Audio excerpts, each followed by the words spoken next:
안녕하세요, 여러분. 오늘은 우리의 삶에서 가장 소중하고 중요한 주제 중 하나인 사랑에 대해 하나님께서 우리에게 주신 말씀들을 함께 나누고자 합니다. 사랑이라는 단어를 들으면 여러분은 무엇이 떠오르시나요? 어떤 분은 연인 간의 달콤한 사랑을, 어떤 분은 부모님의 무조건적인 사랑을, 또 어떤 분은 친구들과의 우정을 떠올리실 것입니다. 하지만 오늘 우리가 나눌 사랑은 이 모든 사랑의 근원이 되시는 하나님의 사랑, 그리고 그 사랑을 받은 우리가 어떻게 살아가야 하는지에 대한 하나님의 말씀들입니다. 세상에는 수많은 사랑 이야기가 있지만 하나님께서 우리에게 보여주신 사랑은 그 어떤 사랑보다도 완전하고 영원하며 변치 않는 사랑입니다. 이 사랑을 이해하고 경험할 때 우리의 삶은 완전히 새로워집니다. 오늘 우리는 성경 곳곳에 기록된 사랑에 관한 하나님의 말씀 10가지를 차례대로 살펴보면서 하나님의 마음을 깊이 이해하고 우리 자신의 삶에 어떻게 적용할 수 있는지 함께 고민해보는 시간을 갖겠습니다. 첫 번째 말씀부터 차근차근 살펴보겠습니다. 첫 번째, 하나님의 본질적 사랑. 요한일서 4장 8절. 사랑하지 아니하는 자는 하나님을 알지 못하나니 이는 하나님은 사랑이심이라. 사랑에 관한 하나님의 말씀을 이야기할 때 우리가 가장 먼저 기억해야 할 것은 하나님 자신이 사랑이시라는 사실입니다. 이것은 단순히 하나님이 사랑을 가지고 계시다는 말이 아닙니다. 하나님의 본질 자체가 사랑이라는 의미입니다. 이 구절에서 사도 요한이 전하고자 하는 메시지는 매우 명확합니다. 사랑하지 않는 사람은 하나님을 진정으로 알 수 없다는 것입니다. 왜일까요? 바로 하나님의 본질이 사랑이시기 때문입니다. 우리가 일상에서 경험하는 모든 형태의 진정한 사랑은 하나님으로부터 나옵니다.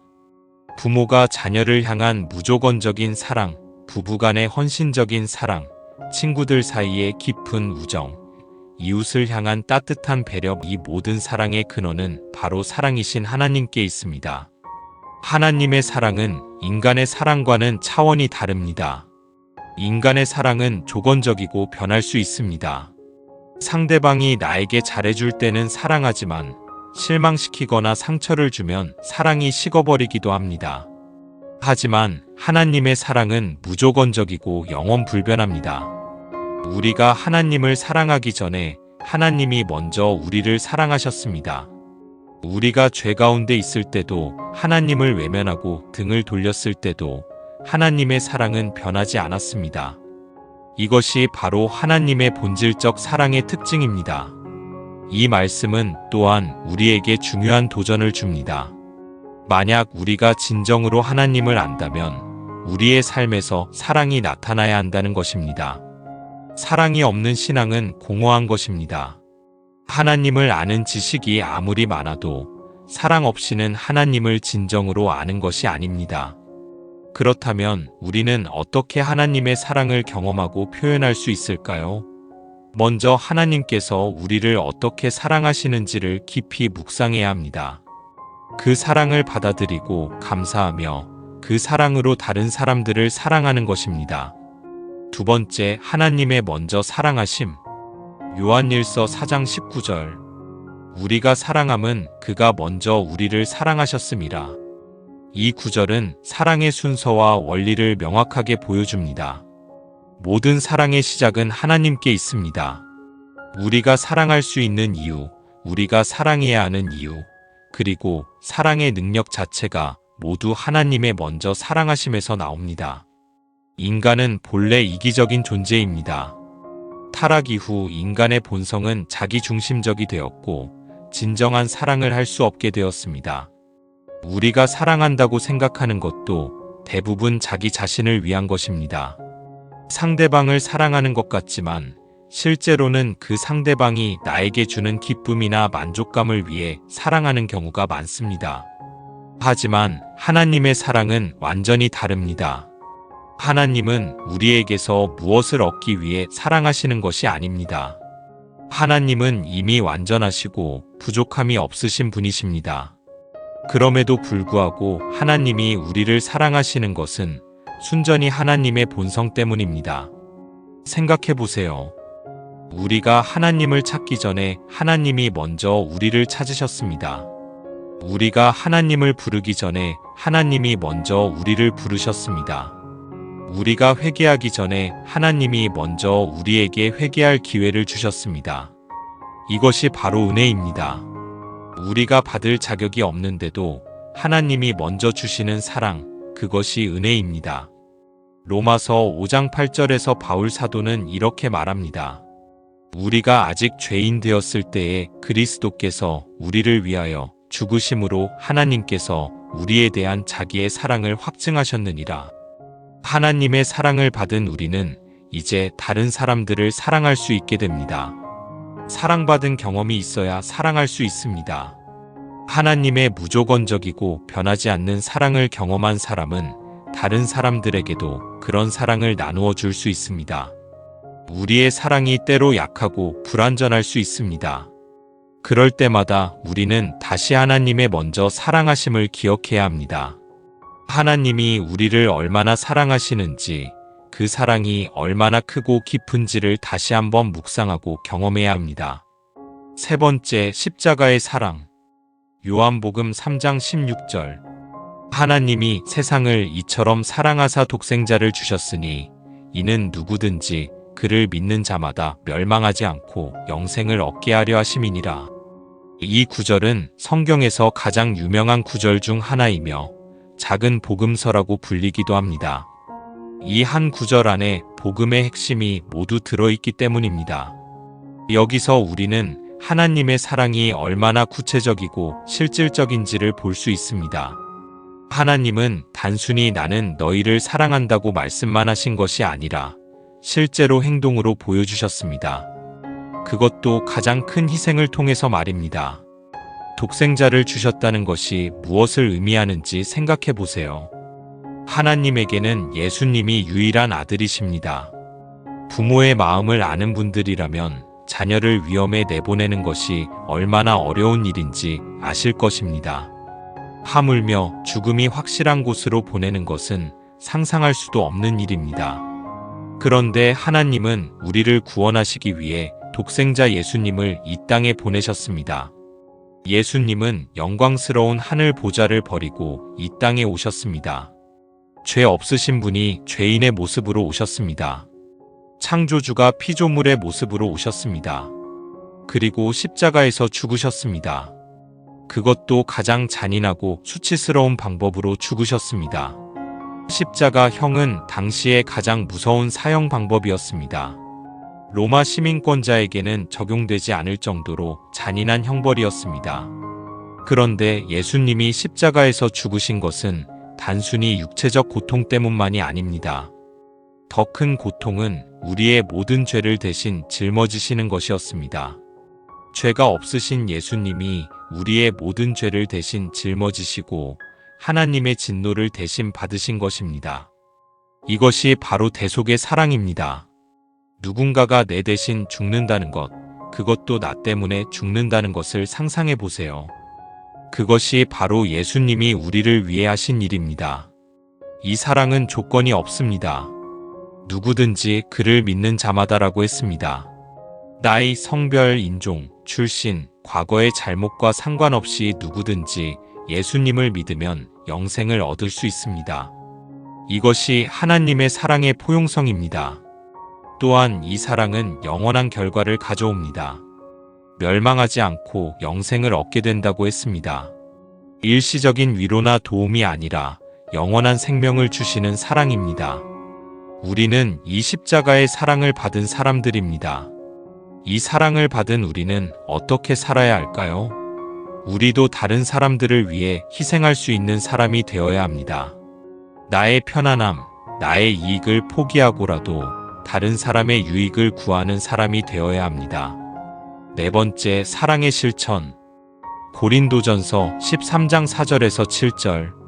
사랑은 오래 참고 사랑은 온유하며 시기하지 아니하며 사랑은 자랑하지 아니하며 교만하지 아니하며 무례히 행하지 아니하며 자기의 유익을 구하지 아니하며 성내지 아니하며 악한 것을 생각하지 아니하며 불의를 기뻐하지 아니하며 진리와 함께 기뻐하고 모든 것을 참으며 모든 것을 믿으며 모든 것을 바라며 모든 것을 견디느니라. 이 구절은 사랑에 대한 가장 아름답고 완전한 정의라고 할 수 있습니다. 바울 사도는 여기서 사랑이 무엇인지를 추상적으로 설명하지 않고 매우 구체적이고 실제적으로 설명합니다. 먼저 사랑은 오래 참고라고 했습니다. 사랑의 첫 번째 특징은 인내입니다. 상대방이 나를 실망시켜도 상처를 주어도 기대에 못 미쳐도 끝까지 참는 것입니다. 이것은 그냥 체념하거나 포기하는 것과는 다릅니다. 적극적으로 기다리고 견디는 것입니다. 사랑은 온유하며라고 했습니다. 온유함은 부드럽고 따뜻한 마음을 의미합니다. 거칠고 딱딱한 마음이 아니라 상대방을 이해하고 품어주는 마음입니다.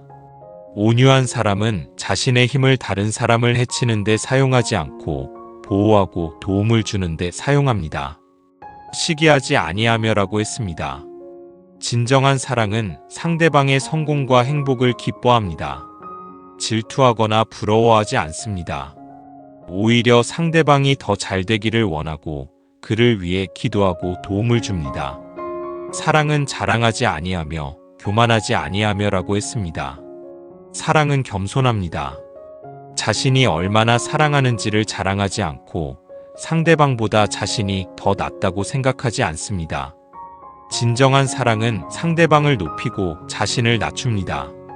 무례히 행하지 아니하면은 사랑이 예의 바르다는 의미입니다. 아무리 가까운 사이라도 기본적인 예의를 지킵니다. 사랑한다는 이유로 상대방의 인격을 무시하거나 함부로 대하지 않습니다. 자기의 유익을 구하지 아니하면은 사랑의 가장 중요한 특징 중 하나입니다. 진정한 사랑은 이타적입니다.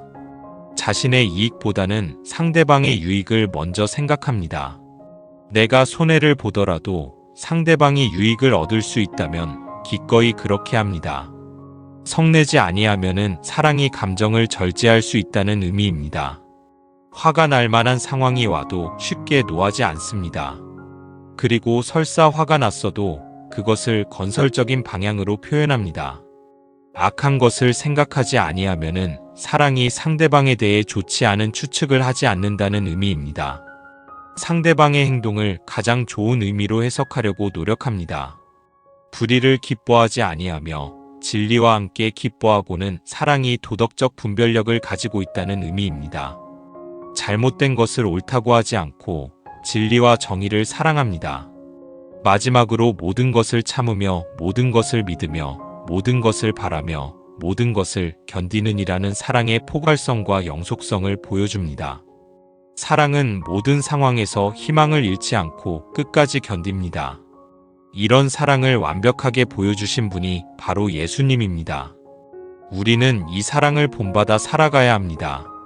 다섯 번째, 원수도 사랑하는 사랑. 마태복음 5장 44절. 나는 너희에게 이르노니 너희 원수를 사랑하며 너희를 박해하는 자를 위하여 기도하라. 이 말씀은 예수님의 가르침 중에서도 가장 혁신적이고 도전적인 가르침 중 하나입니다. 일반적으로 사람들은 자신을 사랑하는 사람을 사랑하고 자신을 미워하는 사람을 미워합니다. 이것이 인간의 자연스러운 반응입니다. 하지만 예수님은 전혀 다른 수준의 사랑을 말씀하고 계십니다. 원수를 사랑하라고 하십니다. 나를 박해하는 사람을 위해 기도하라고 하십니다. 이것은 인간적으로는 불가능해 보이는 일입니다. 원수를 사랑한다는 것이 무엇을 의미할까요? 원수의 잘못을 그냥 눈 감아준다는 뜻일까요? 원수가 하는 악한 일을 허용한다는 뜻일까요? 그렇지 않습니다. 원수를 사랑한다는 것은 원수에게도 하나님의 형상이 있다는 것을 인정하는 것입니다. 원수도 하나님이 창조하신 소중한 존재라는 것을 인정하는 것입니다. 원수의 행동은 미워하지만 그 사람 자체는 하나님이 사랑하시는 존재로서 존중하는 것입니다. 또한 원수를 사랑한다는 것은 복수를 포기하는 것입니다. 원수에게 해를 끼치려고 하지 않고 오히려 그의 진정한 회개와 변화를 위해 기도하는 것입니다. 원수가 하나님의 사랑을 경험하고 새로운 사람이 되기를 원하는 것입니다. 이런 사랑을 실천하는 것이 왜 중요할까요? 마태복음 5장 45절에서 예수님은 그 이유를 설명하십니다.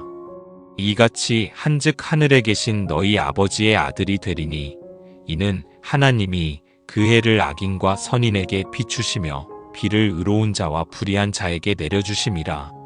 하나님은 선한 사람에게만 은혜를 베푸시는 것이 아니라 악한 사람에게도 은혜를 베푸십니다. 해가 선한 사람에게만 빛나는 것이 아니라 악한 사람에게도 빛납니다. 비가 의로운 사람에게만 내리는 것이 아니라 불의한 사람에게도 내립니다. 우리가 원수를 사랑할 때 우리는 하나님의 성품을 닮아가는 것입니다. 하나님의 자녀다운 모습을 보이는 것입니다. 스데반이 돌에 맞아 죽어가면서도 자신을 죽이는 사람들을 위해 기도한 것을 기억하십시오. 주여 이 죄를 그들에게 돌리지 마옵소서라고 기도했습니다. 그 자리에 있던 사울이 후에 바울이 되어 복음을 전하는 위대한 사도가 된 것은 우연이 아닐 것입니다. 원수를 사랑하는 것은 쉽지 않습니다. 하지만 불가능하지도 않습니다. 하나님의 도우심으로 가능한 일입니다. 먼저 우리 자신이 하나님의 원수였지만 하나님이 우리를 사랑하셨다는 것을 기억해야 합니다. 그 사랑을 받은 우리가 다른 사람들에게 그 사랑을 나누어 주는 것입니다. 여섯 번째, 이웃 사랑의 계명. 마태복음 22장 39절. 둘째도 그와 같으니 내 이웃을 내 자신같이 사랑하라 하셨으니.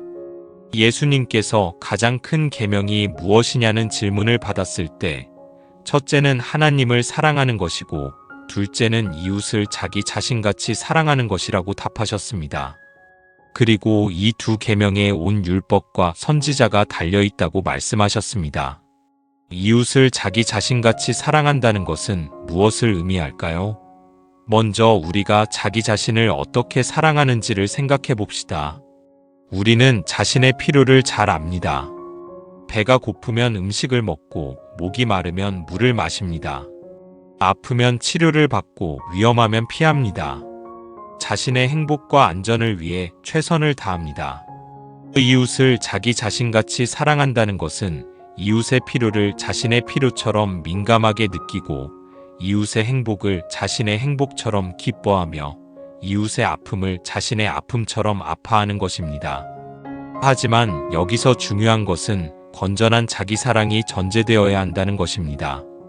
자기 자신을 제대로 사랑하지 못하는 사람은 다른 사람도 제대로 사랑할 수 없습니다. 자기를 미워하는 사람은 다른 사람도 미워하게 됩니다.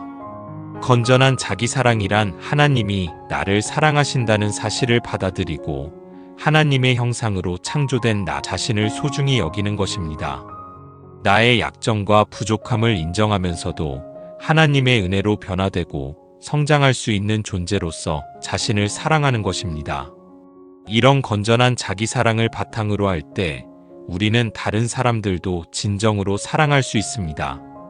다른 사람의 약점을 보아도 정죄하지 않고 그들도 하나님의 은혜로 변화될 수 있는 존재로서 바라보게 됩니다. 그렇다면 우리의 이웃은 누구일까요? 예수님은 선한 사마리아인의 비유를 통해 이 질문에 답하셨습니다. 이웃은 혈연관계나 지역적 근접성에 의해 결정되는 것이 아니라 사랑의 행동에 의해 결정됩니다. 내가 사랑으로 도움을 줄 수 있는 모든 사람이 나의 이웃입니다. 오늘날 우리 주변에는 도움이 필요한 이웃들이 많습니다. 경제적으로 어려운 사람들, 외로움에 시달리는 사람들, 질병으로 고생하는 사람들, 마음의 상처로 아파하는 사람들이 우리 곁에 있습니다. 이들을 향해 우리는 어떤 사랑을 보여주어야 할까요? 실제적이고 구체적인 사랑입니다. 말로만 사랑한다고 하는 것이 아니라 행동으로 보여주는 사랑입니다. 야고보서 2장 15, 16절에서 말하듯이 만일 형제나 자매가 헐벗고 일용할 양식이 없는데 너희 중에 누구든지 그에게 이르되 평안히 가라, 덥게 하라, 배부르게 하라 하며 그 몸에 쓸 것을 주지 아니하면 무슨 유익이 있으리요. 이웃 사랑은 또한 지속적이어야 합니다. 한 번의 선행으로 끝나는 것이 아니라 계속해서 관심을 가지고 돌보는 것입니다. 이웃의 필요를 꾸준히 살피고 그들의 기쁨과 슬픔을 함께 나누는 것입니다. 7번째, 서로 사랑하는 세 계명. 요한복음 13장 34절에서 35절. 새 계명을 너희에게 주노니 서로 사랑하라. 내가 너희를 사랑한 것 같이 너희도 서로 사랑하라. 너희가 서로 사랑하면 이로써 모든 사람이 너희가 내 제자인 줄 알리라. 예수님은 십자가에 달리시기 전 마지막 밤에 제자들에게 새 계명을 주셨습니다. 그것은 서로 사랑하라는 계명이었습니다. 그런데 이미 구약에도 이웃 사랑에 대한 계명이 있었는데 왜 예수님은 이것을 새 계명이라고 하셨을까요? 그 이유는 사랑의 기준이 달라졌기 때문입니다. 구약에서는 내 이웃을 내 자신같이 사랑하라고 했지만 예수님은 내가 너희를 사랑한 것 같이 너희도 서로 사랑하라고 하셨습니다. 사랑의 기준이 자기 자신에서 예수님으로 바뀐 것입니다. 예수님이 우리를 사랑하신 사랑은 어떤 사랑입니까? 목숨을 내어주시는 사랑입니다. 조건 없는 사랑입니다. 끝까지 포기하지 않는 사랑입니다. 우리의 모든 죄와 허물을 용서하시는 사랑입니다. 우리를 위해 모든 것을 희생하시는 사랑입니다. 이런 사랑으로 우리가 서로 사랑한다면 그것은 정말 혁명적인 일이 될 것입니다. 이기적이고 경쟁적인 이 세상에서 그런 사랑을 보인다면 사람들이 놀라지 않을 수 없을 것입니다. 예수님은 또한 이런 사랑이 제자됨의 표지라고 말씀하셨습니다. 너희가 서로 사랑하면 이로써 모든 사람이 너희가 내 제자인 줄 알리라. 즉, 서로 사랑하는 것이 그리스도인의 정체성을 보여주는 가장 중요한 증거라는 것입니다. 안타깝게도 오늘날 교회 안에서 이런 사랑을 찾아보기가 쉽지 않습니다. 오히려 교회 안에서 다툼과 분열, 시기와 질투를 볼 때가 많습니다. 이것은 우리가 예수님의 새 계명을 제대로 실천하지 못하고 있다는 증거입니다. 서로 사랑한다는 것은 구체적으로 무엇을 의미할까요? 첫째, 서로의 필요를 채워주는 것입니다. 영적인 필요뿐만 아니라 육체적, 정서적, 경제적 필요도 함께 나누는 것입니다. 둘째, 서로의 짐을 져주는 것입니다. 갈라디아서 6장 2절에서 바울은 너희가 짐을 서로 지라 그리하여 그리스도의 법을 성취하라고 말했습니다. 셋째, 서로의 허물을 용서하는 것입니다. 완벽한 사람은 없기 때문에 서로 실수하고 상처를 주기도 합니다. 하지만 예수님이 우리를 용서하신 것처럼 우리도 서로 용서해야 합니다. 넷째, 서로를 격려하고 세워주는 것입니다. 비판하고 정죄하는 대신 상대방의 좋은 점을 찾아서 격려하고 그가 성장할 수 있도록 도와주는 것입니다. 다섯째, 서로를 위해 기도하는 것입니다. 기도는 사랑의 가장 구체적인 표현 중 하나입니다. 상대방의 행복과 성장을 하나님께 간구하는 것입니다.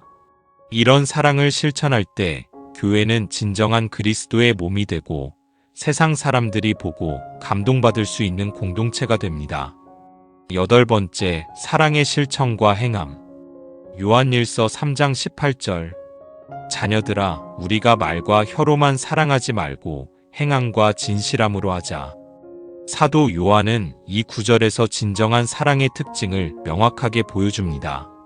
진정한 사랑은 말로만 표현되는 것이 아니라 구체적인 행동으로 나타나야 한다는 것입니다. 말과 혀로만 사랑하지 말고라는 표현은 거칠에만의 사랑을 경고하는 말입니다. 아무리 아름다운 사랑의 고백을 해도 실제로는 행동이 따르지 않는다면 그것은 진정한 사랑이 아닙니다. 오히려 위선적인 사랑일 수 있습니다. 우리 주변에서 이런 경우를 종종 볼 수 있습니다.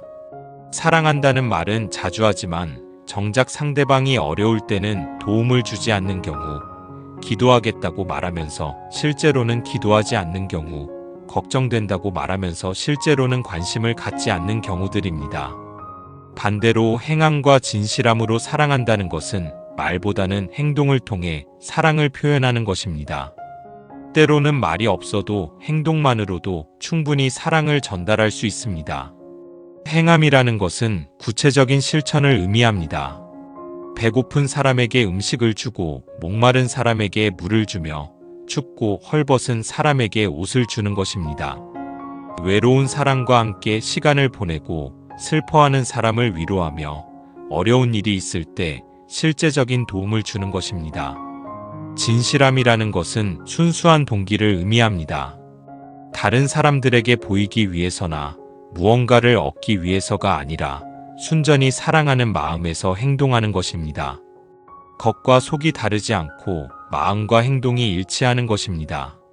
예수님의 사랑이 바로 이런 사랑이었습니다. 예수님은 사랑한다는 말씀만 하신 것이 아니라 실제로 행동으로 보여주셨습니다. 병든 자를 고치시고 굶주린 자에게 먹을 것을 주시며 소외된 자들과 함께 하셨습니다. 그리고 마침내 십자가에서 목숨까지 내어주셨습니다. 초대교회 성도들의 사랑도 이런 사랑이었습니다. 사도행전 2장 44절에서 47절을 보면 믿는 사람이 다 함께 있어 모든 물건을 서로 통용하고 또 재산과 소유를 팔아 각 사람의 필요를 따라 나눠주며라고 기록되어 있습니다. 이들은 말로만 사랑을 고백한 것이 아니라 실제로 자신의 재산까지도 나누어 주었습니다. 야고보서 1장 27절에서는 하나님 아버지 앞에서 정결하고 더러움이 없는 경건은 고아와 과부를 그 환난 중에 돌보고 또 자기를 지켜 세속에 물들지 아니하는 그것이니라고 말합니다. 진정한 믿음과 경건은 실제적인 사랑의 행위로 나타납니다. 그렇다면 우리는 어떻게 행함과 진실함으로 사랑을 실천할 수 있을까요? 먼저 주변을 둘러보고 도움이 필요한 사람들을 찾아보아야 합니다. 가까운 곳에서부터 시작해야 합니다. 가족, 친구, 이웃, 교회 공동체 안에서 도움이 필요한 사람들이 있을 것입니다. 그리고 자신의 은사와 능력에 따라 도울 수 있는 방법을 찾아야 합니다. 경제적 도움을 줄 수 있는 사람은 경제적으로 도우면 되고, 시간을 낼 수 있는 사람은 시간을 내어 함께 해주면 됩니다. 전문 기술이 있는 사람은 그 기술로 도울 수 있고, 요리를 잘하는 사람은 음식으로 도울 수 있습니다.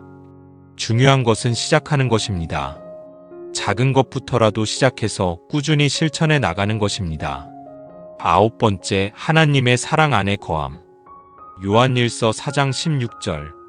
하나님이 우리를 사랑하시는 사랑을 우리가 알고 믿었노니 하나님은 사랑이시라.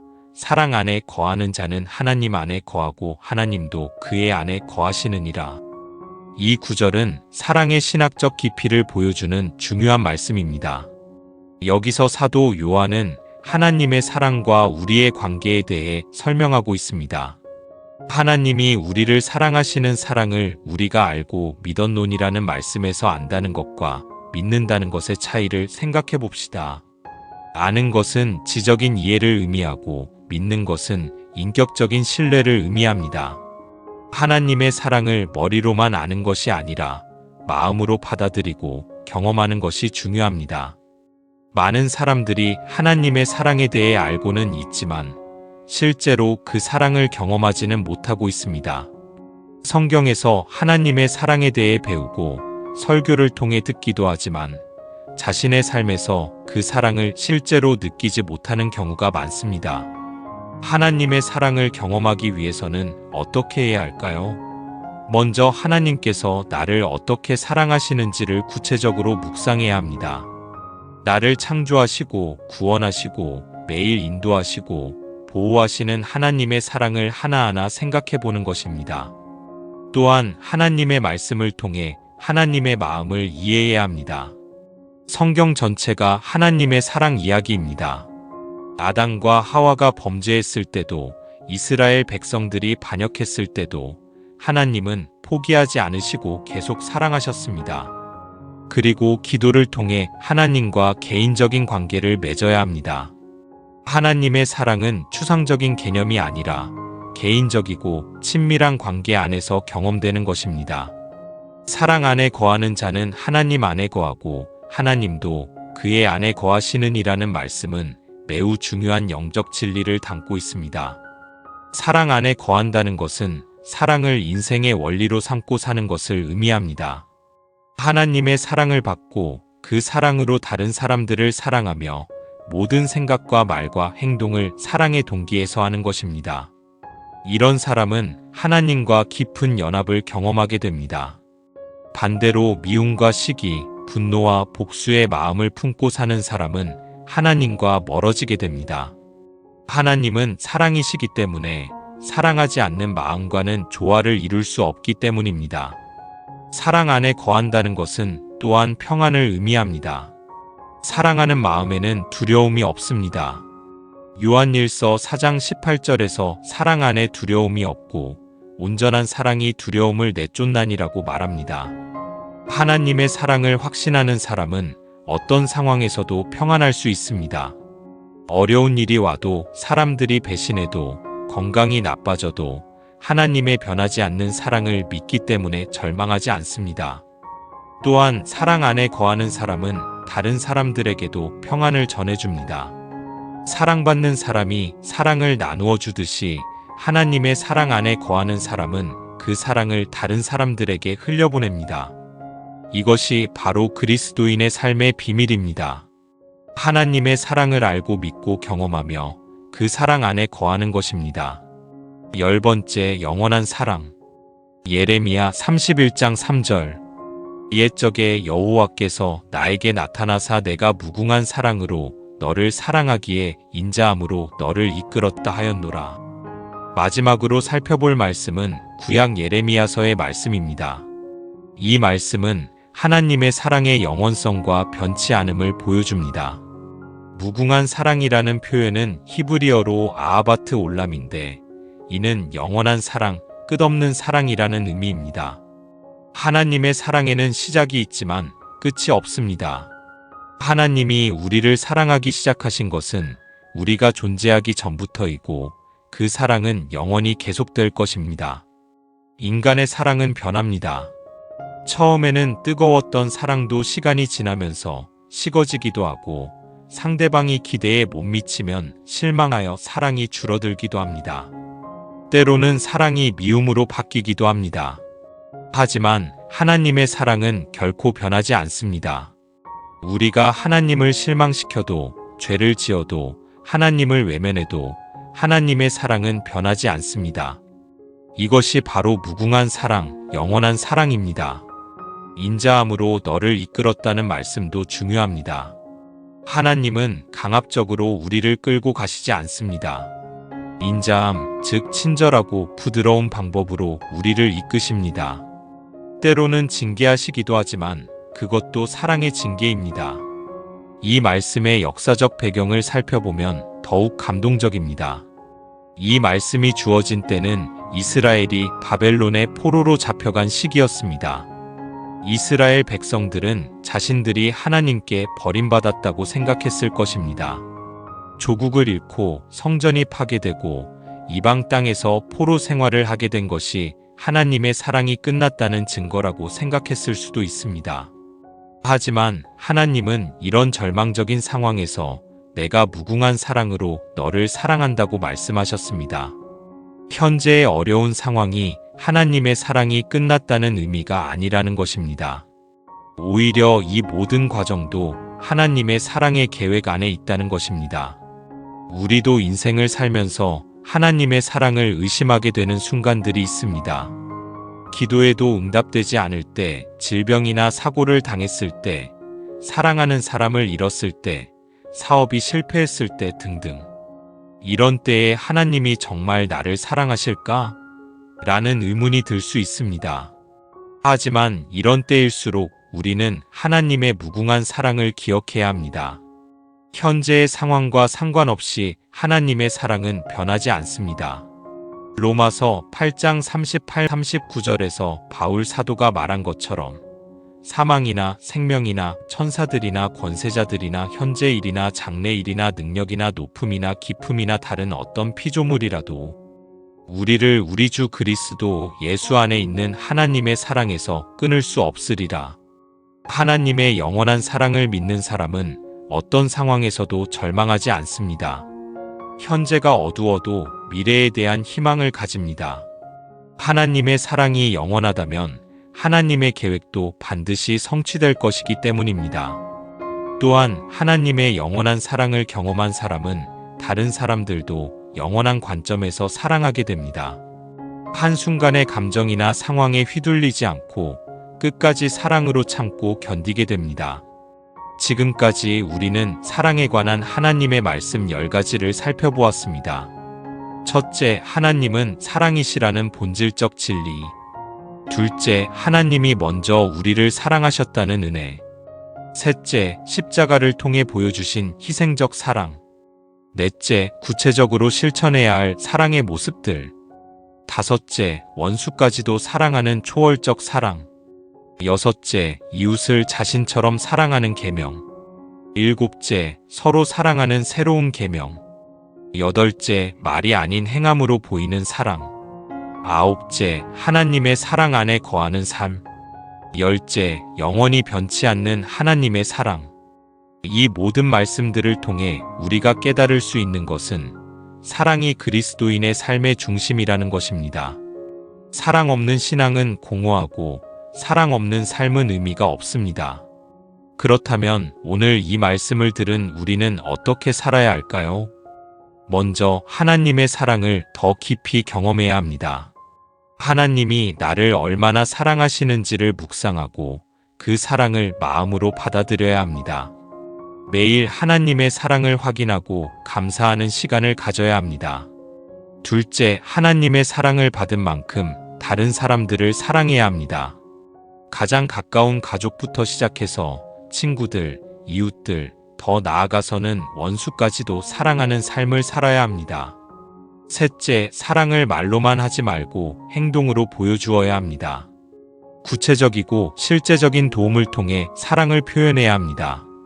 넷째, 사랑을 일시적인 감정이 아니라 삶의 원리로 삼아야 합니다. 기분이 좋을 때만 사랑하는 것이 아니라 어떤 상황에서도 사랑으로 반응하는 사람이 되어야 합니다. 다섯째, 하나님의 사랑 안에 거하는 삶을 살아야 합니다. 하나님의 사랑을 확신하고 그 안에서 평안을 누리며 그 사랑을 다른 사람들에게 전해주는 삶을 살아야 합니다. 사랑하는 여러분, 하나님은 사랑이십니다. 그리고 하나님은 여러분을 무궁한 사랑으로 사랑하고 계십니다. 이 사랑을 받은 우리가 세상에 하나님의 사랑을 전하는 통로가 되기를 바랍니다. 마지막으로 고린도전서 16장 14절 말씀으로 마무리하겠습니다. 너희 모든 일을 사랑으로 행하라. 이 말씀이 우리 모두의 삶의 좌우명이 되기를 바랍니다. 우리가 하는 모든 일, 말하는 모든 말, 품는 모든 생각이 사랑에서 나오기를 바랍니다. 여러분 한 분 한 분이 이 세상에 하나님의 사랑을 전하는 아름다운 통로가 되시기를 축복합니다. 하나님의 사랑이 여러분을 통해 이 세상에 흘러가서 많은 사람들이 하나님의 사랑을 경험하고 구원받게 되기를 기도합니다. 오늘 말씀이 여러분의 마음에 깊이 새겨져서 날마다 사랑으로 살아가는 복된 삶이 되시기를 주님의 이름으로 축복합니다. 사랑하는 성도 여러분, 오늘 우리가 함께 나눈 사랑에 관한 하나님의 말씀들이 여러분의 삶 속에서 실제가 되기를 간절히 기도합니다.